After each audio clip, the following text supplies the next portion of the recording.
መተት የተደረገባችሁ ሰዎች፣ የሚላክባችሁ ሰዎች፣ መተት ተደርጎባችሁ እንዲመለስላችሁ ደግሞ እንዳይታደስባችሁ ማድረግ የምትፈልጉ ሰዎች የተደረገባችሁ የነበረው መተት እንዳይታደስባችሁ በየዓመቱ ይታደሳል። ነገር እንዳይታደስባችሁ እዚህ ገዳም ሂዱ።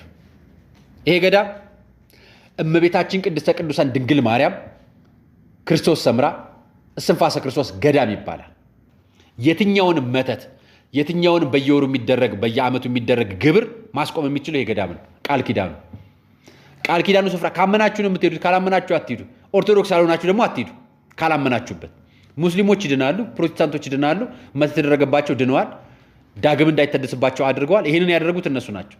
ቃል ኪዳኑ ነው ቦታው፣ ስፍራው አሳያቸው። ለቃል ኪዳኑ ደግሞ ዝርዝር አነብላችኋለሁ። ይሄን ቦታ ልንገራችሁ፣ በጣም ቀዝቃዛ ነው። በጣም ቦታ ስትገቡ ገዳሙ በር ጀምሮ ጫማ ማድረግ አይቻልም። በባዶ እግር ነው የምትገቡት።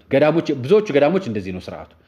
በቀን የጸሎት ሰዓት አላችሁ፣ ማታ የህብረት ጸሎት አለ የማይቋረጥ ከ11 ሰዓት እና ከ12 ሰዓት ጀምሮ እስከ ማታ 3 ሰዓት ድረስ የማይቋረጥ የጸሎት ስርዓት አለ።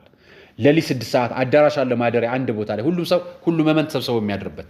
እዛ አዳራሽ ውስጥ ማንም ሰው ገብቶ መተኛት ይችላል እስከሚችለው እስከሚሞላ ድረስ። ሌሎች አዳራሾች አሉ እንደዚህ ቆሞ በጣም መጸለይ የማይችሉና መቆም የማይችሉ የህብረት ጸሎት ነው የሚደረገው። ከማታ 3 ሰዓት እስከ ሌሊት 6 ሰዓት የሚደረግበት ጊዜ አለ።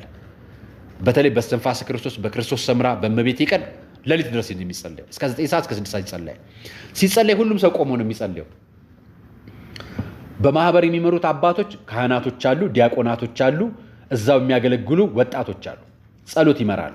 ጸሎቱን ሲመራ ወንዶች በወንዶች ሴቶች በሴቶች ቦታ ሆነው እዛ አዳራሽ ውስጥ ወሬ መናገር አይቻልም፣ ድምፅ ማሰማት አይቻልም።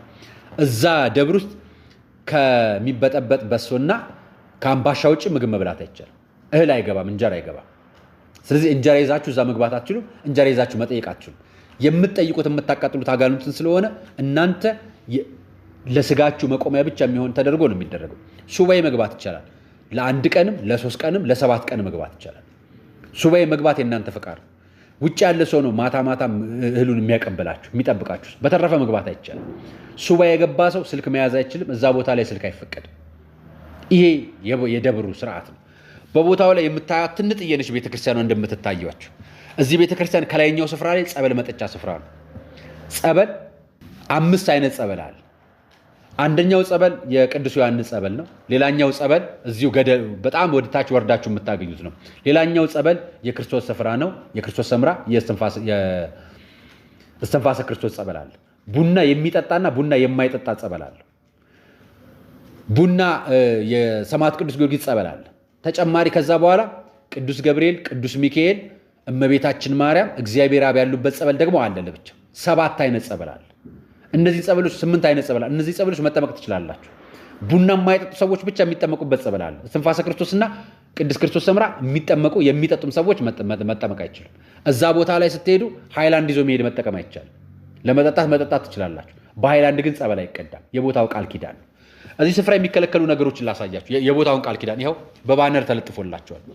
በሶዶ ወረዳ በጉራጌ ዞን በሸክዲ ከንጎ ጎተሌ ቀበሌ ገበሬ ማህበር ልዩ ስሙ ሳር አልብሽኝ ቅዱስ በዓለ ወልድ ቤተክርስቲያን ስር የምትገኘው የጊሺ ቅድስት ድንግል ማርያም እስትንፋሰ ክርስቶስና ቅድስት ክርስቶስ ሰምራ የጸበል ስፍራ ነው ተብሎ የሚጠራው።